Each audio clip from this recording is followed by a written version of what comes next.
pajak, kembali lagi dengan podcast Senentang. Senang tahu tentang pajak Sintang.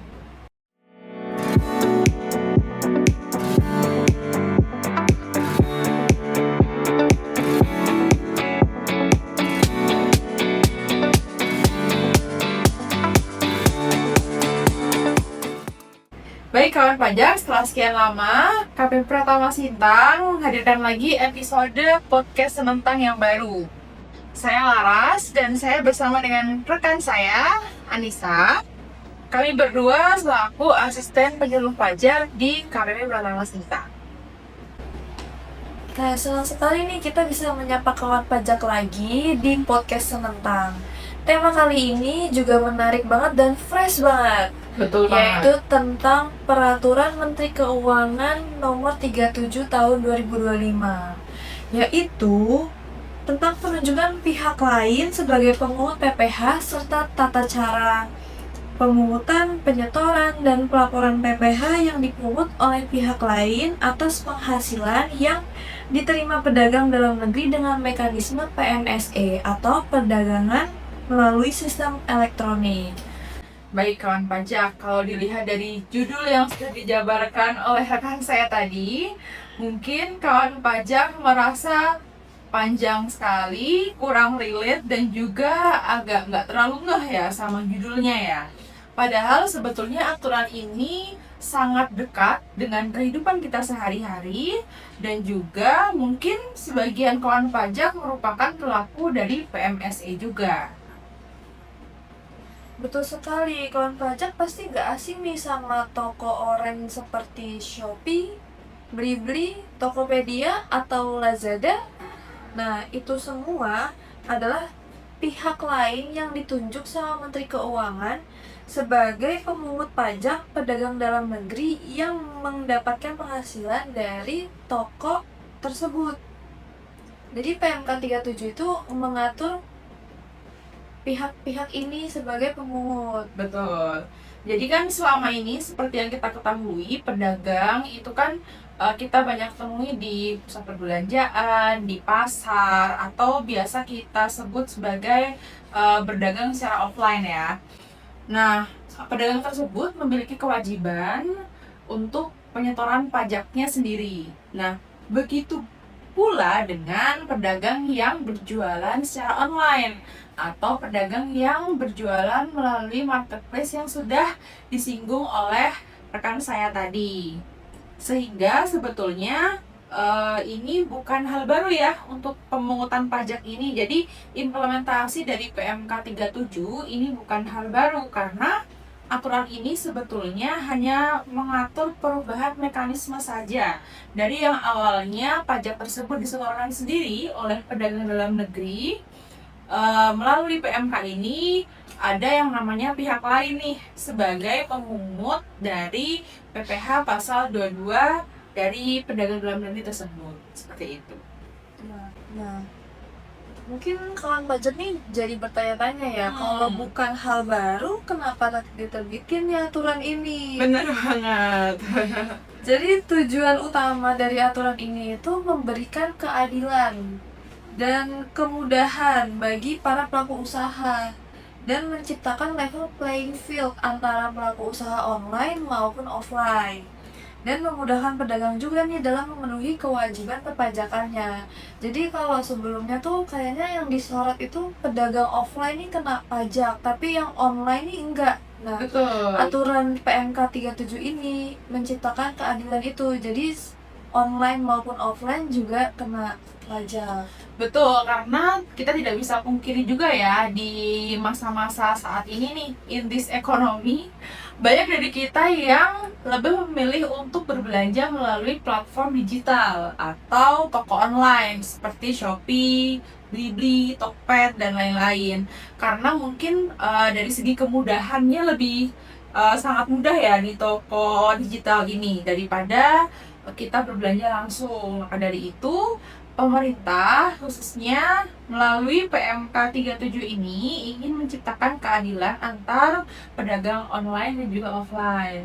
dengan mengimplementasikan PMK 37 mengenai PNSE ini, seperti itu.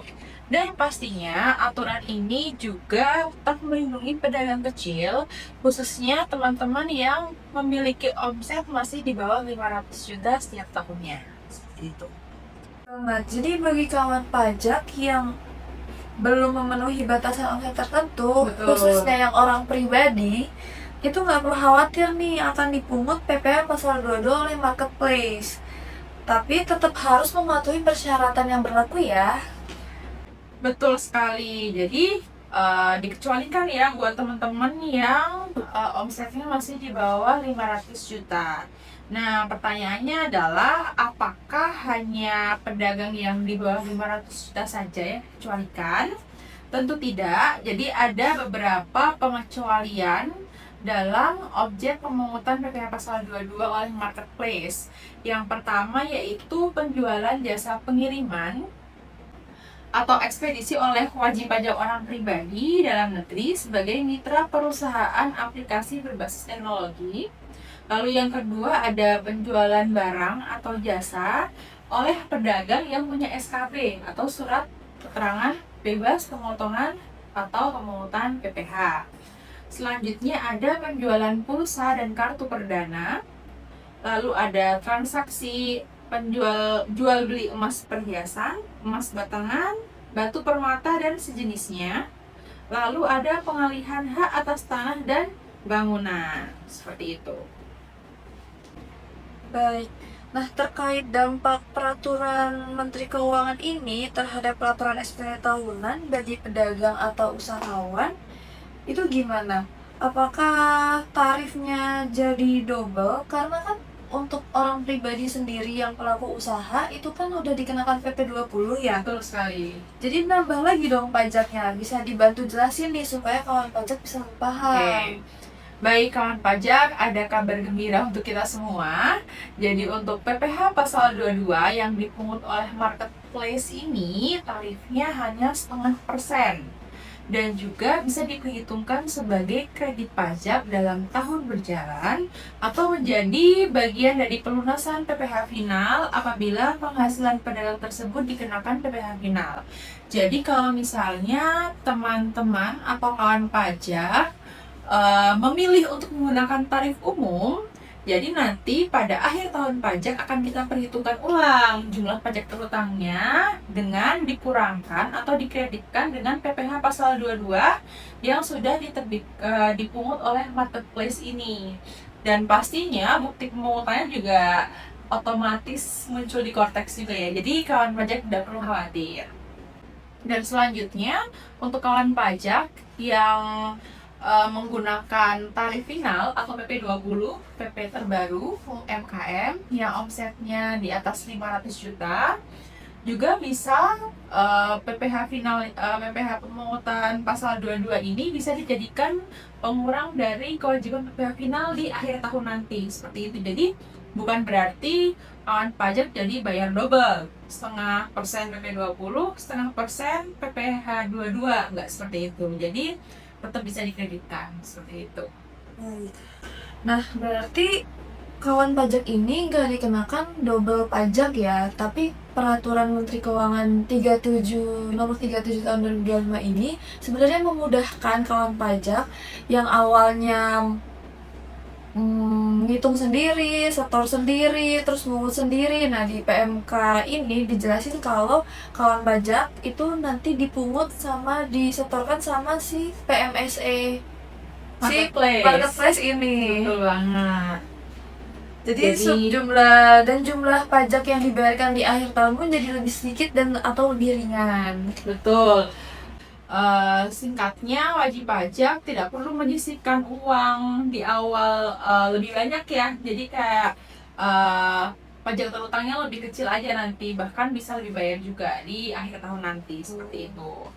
Baik. Ada kabar gembira juga ya. Ada pengumuman juga dari Direktorat Jenderal Pajak. Nah, ini akan dijelasin nih sama Kak Laras. Betul, jadi pengumumannya yaitu per 1 Juli 2026 Direktorat Jenderal Pajak mengumumkan telah melakukan penunjukan terhadap 4 marketplace sebagai pihak lain yang memungut pasal 22 atas penghasilan yang diterima oleh pedagang dalam negeri melalui mekanisme PMSE. Namun, berdasarkan Peng 46 PJ 09 2026, aturan tersebut ditunda sampai 31 Oktober 2026. Jadi pemungutan ini baru mulai berlaku nanti di 1 November 2026. Untuk marketplace sendiri yang ditunjuk sebagai pihak lain ada 4, yaitu ada Blibli.com, Shopee, Tokopedia, dan Lazada. Seperti itu. Jadi yang ditunjuk itu tadi ada 4 itu, tapi ada kabar gembira, kebijakan ini ditunda sampai 31 Oktober. Betul, dan mulai berlaku di 1 November. Nah, udah lengkap banget ya penjelasan kita terkait aturan baru ini. Betul. Jadi selama ini kan pedagang offline yang dikenakan pajak atas kegiatan usahanya, sedangkan di sisi lain perkembangan ekonomi digital ini kan sudah semakin pesat ya, dan banyak banget transaksi yang dilakukan secara online. Jadi PMK 37 tahun 2025 ini hadir bukan untuk menghambat ekonomi digital, tapi juga untuk memastikan bahwa pertumbuhan ekonomi digital berjalan dalam tata kelola yang sehat, adil, dan setara. Betul sekali. Jadi selain itu banyak pedagang yang merasa administrasi perpajakan ini cukup rumit dan juga sulit. Nah, dengan kita tunjuk marketplace ini sebagai pemungut, diharapkan proses pemenuhan kewajibannya menjadi lebih sederhana karena pemungutan oleh marketplace dilakukan melalui sistem transaksi yang selama ini sudah berjalan. Seperti itu. Nah, sudah lengkap juga nih informasi yang kita sampaikan terkait aturan baru, yaitu Peraturan Menteri Keuangan Nomor 37 Tahun 2025 ini. Apalagi untuk kawan pajak yang berjualan melalui platform online. Mengingatkan juga nih untuk kawan pajak semua untuk aktivasi akun Kortex Pajak. Nah, kawan pajak yang belum aktivasi akun Kortex, ayo bisa segerakan untuk aktivasi. Untuk aktivasinya bisa secara online melalui kortexdjp.pajak.go.id, atau kalau kawan pajak bingung bisa juga nih datang langsung ke KPP terdekat. Nanti dibantu sama petugasnya. Tapi jangan sampai lupa untuk bawa KTP ya. Bagi kawan pajak yang mau melakukan aktivasi akun Kortex di kantor pajak terdekat, jangan lupa untuk membawa KTP dan juga aktivasi tidak bisa diwakilkan ya. Lalu untuk aktivasi ini berguna untuk apa sih, Miss? Nah, aktivasi ini supaya wajib pajak itu bisa login ke akun Kortex yang akan digunakan untuk pelaporan SPT tahunan. Kebetulan sebentar lagi kita akan masuki periode SPT tahunan mulai Januari tahun 2027. Jangan lupa kawan pajak untuk segera lapor SPT pada saat periode sudah dimulai nanti, yaitu mulai Januari maksimal akhir Maret untuk orang pribadi dan maksimal 30 April untuk wajib pajak badan. Jangan sampai lupa atau terlambat karena nanti akan dikenakan denda administrasi ya, senilai 100.000 untuk orang pribadi dan juga 1 juta rupiah untuk wajib pajak badan. Iya. Jangan lupa juga untuk follow akun media sosial KPP Pratama Selintang melalui YouTube channel, Instagram, dan juga X di @pajaksintang supaya kawan pajak tidak ketinggalan info pajak terbaru. Semua layanan di KPP Pratama Selintang gratis dan tidak dipungut biaya. Sekian podcast kita kali ini. Sampai jumpa di podcast serentak berikutnya. Wassalamualaikum warahmatullahi wabarakatuh. Pajak tumbuh, Indonesia tangguh.